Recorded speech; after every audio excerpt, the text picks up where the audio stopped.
Well, hello there. You know, I talked about the laws. Let's talk about what laws. You know, there's 7 different laws, and they're exact.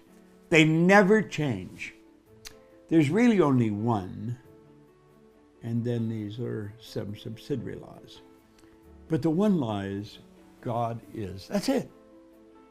If you go to theology, that's what the theologian will tell you. In fact, that's all they can tell you is God is neither created nor destroyed, is a cause and effect of himself, is 100% evenly present in all places at the same time, is neither created nor destroyed. Pretty interesting. Now, of course, if you go to the scientist used to be, the science and religion used to be antagonistic, but I don't think they are anymore. I think one studies the cause and the other studies the effect. At least that's the conclusion I've arrived at. But they'll tell you energy is. Just, that's it. Energy is. That's all they can. The engineer, the scientists, they don't even know what energy is beyond energy is. That's it. Energy is neither created nor destroyed, is the cause and effect of itself, is 100% evenly present in all places at the same time. Do you know what that would mean? That's what I am, energy. Oh, the theologian said, no, that's what you are, your spirit. You're God's highest form of creation, as a matter of fact. Well, then there's these 7 subsidiary laws that dictate how everything's going to happen. Let's take a look at them. Number 1, the law of perpetuity. And by the way, they don't come in any special order. You can mix these up. But they all, you couldn't talk about one without talking about the other. The one is the perpetual transmutation of energy. Do you know that energy is always moving into form, through form, and back into form? Now think about it. Energy is moving into form, through form, and back into form. It's always into form, through form, and back into form. You look up into the beautiful blue sky, and you know what you're going to see? You're going to see a puffy little white cloud formation start to form. And that puffy little white cloud formation starts to get to be gray, and then a darker gray, and then it gets very dark, and it may get almost black, and then wow, and out of it comes water. It's moving into form. Now, if you catch the water in a glass and stood there long enough, you know where it'd go, right back to where it came from. As above, so below. As below, so above. Constant evolution of change. Then we have the law of relativity. Nothing's big, nothing's small. You say, well, that costs a lot. Relative to what? See, it's only a lot relative to a little. It's only a little relative to a lot. Think about it. You could say, that was a big win. Compared to what? Well, compared to what I usually get. Everything's relative. Nothing's big, nothing's small. Think about this. You've got to relate it to things. It's the law of relativity. It's a marvelous law. Let's reduce everything to the ridiculous, then it'll be easy to do. Let's not look at any big problems. Let's turn them all into small problems. You get a big goal, break it into small parts. Then we have a law, it's a very, very important one called the law of vibration. And not a lot of people understand it. Do you know The Secret, the movie The Secret, was such a phenomenal runaway success. It's been reported 500 million people have been influenced by The Secret. But I think a lot of them have been sent down the wrong road because we never really explained the law of attraction. And attraction is what The Secret is all about. But understand, attraction is a secondary law. The primary law is the law of vibration. You can only attract what you're in harmonious vibration with. The law of vibration decrees everything moves, nothing rests. We literally live in an ocean of motion.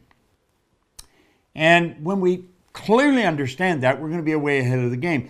Do you know, everything moves. The walls around you are moving. Now, they appear to be still, but if you took and looked at them through a microscope, you'd see them moving right before your eyes. The body in a coffin is moving. Now, that may sound a little out of the box, but it's the truth. You see, if a body wasn't moving, how would it ever change to dust? Think of that. It doesn't just stay there the way it is. It moves. It continually moves. Everything moves. The law of vibration decrees we live in an ocean of motion. That brings up another theory, another concept, which there's no such thing as death. You know, since we understand the law of vibration, that only postulates one theory, the theory of life. You see, death is a transition. We move out of our body. Birth is the transition. We move into the body. So we move in, we move out. And now we joyous when we move in. How about when we move out? Should be the same deal. It's ignorance that's our problem. So we've got to understand this law of vibration. The desk that I'm sitting at is energy, and we call it wood. This paper is a sheet of paper. It used to be wood, and now it's paper. When I was a little kid, I lived in a lumber camp my dad worked in. I was only 3 or 4, but I can remember this. And we lived in a log cabin right near a railroad track. Whenever the train went by, the little cabin would shake. I remember bears would come up and look in the window. This was at Michipicoten Harbor, way up in northern Canada, in a pulp lumber camp. Well, I would see these trains go by with these huge, great big logs, and they told me they were going to make paper out of it. Now I thought, how do you make paper out of a tree? Well, of course, that's exactly how it's done. It's pulpwood, and they alter the molecular structure of the tree, and they change it into something called paper. If you take water and boil it, you cause the molecular structure of the energy we call water, and you turn it into steam. The steam turns into air, ether, or gas. So you see, everything vibrates, nothing rests. Everything vibrates. We want to understand that. Our body is a mass of energy. When it is in a very good vibration, we feel good. Feeling is conscious awareness of vibration. When you don't feel good, it's because you're in a bad vibration, and that is because you have a nasty idea in your mind. Change your thinking, and you change your vibration. You can change the way you feel. Then we have the law of polarity. Now, the law of polarity decrees everything as an opposite. You couldn't have an in without an out, or an up without a down, or a hot without a cold. Every positive has a negative, so every problem has an opportunity. Now, the truth is, there's no such thing as problems or opportunities. Everything just is. It's how we look at it. It is what it is. That's it. Now, if we see something bad, why don't we say, hold on a minute. It's my perception that's messed up here. If I stare at this long enough, I'm going to see what's good in it. There has to be good in it. You couldn't have an inside to a room without having an outside. Couldn't possibly have up without having down. That's just the law of polarity. It decrees everything has an opposite. I don't care what you look at, there's an opposite. You see something really good, it's also real bad. Now think of this. If it's only a short way up onto my desk, it's only a short way down off my desk. If it's a long way to the top, it's a long ways to the bottom. You can't have a long way up and a short way down. It doesn't work that way. They're equal and opposite. If it's very good, it's very bad. If it's very bad, it's very good. So you got a big problem, get excited. You got a big opportunity. Now you talk about the law of rhythm.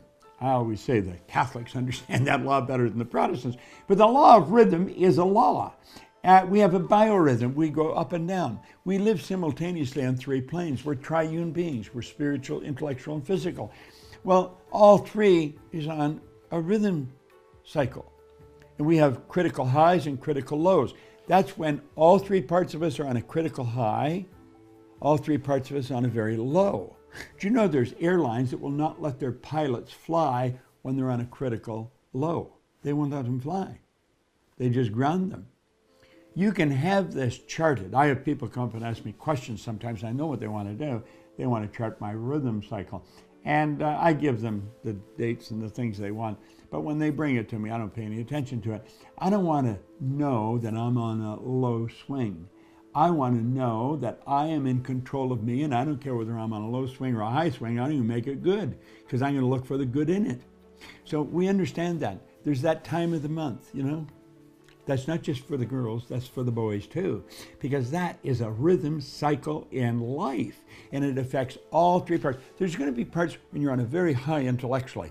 You have a column of figures, boom, like that, you add them up. Another time you add up that column, you have to add it up 6 times, you get a different answer every time.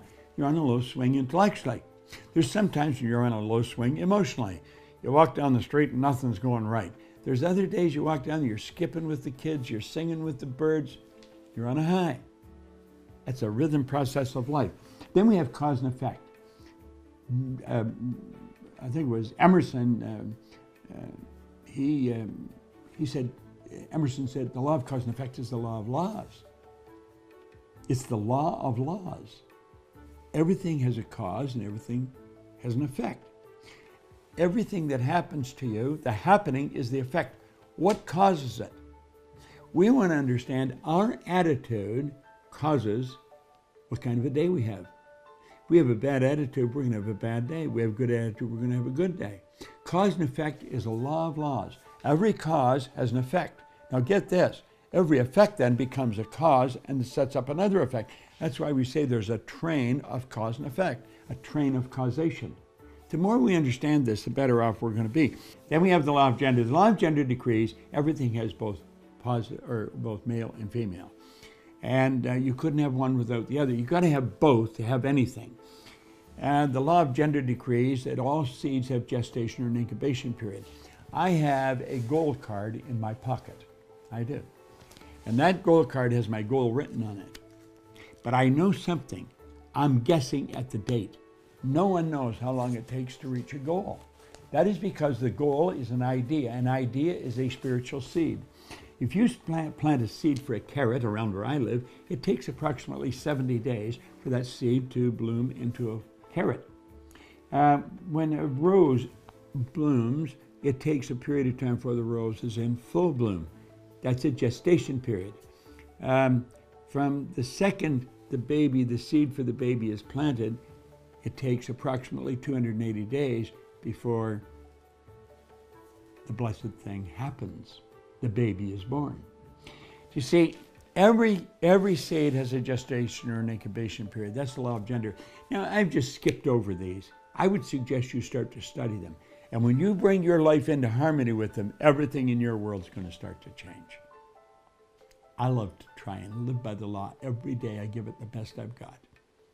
Do I do it perfectly? No, because I'm not perfect yet, but I'm getting there. I'm moving in that direction. I want to suggest you do the same thing. Thank you.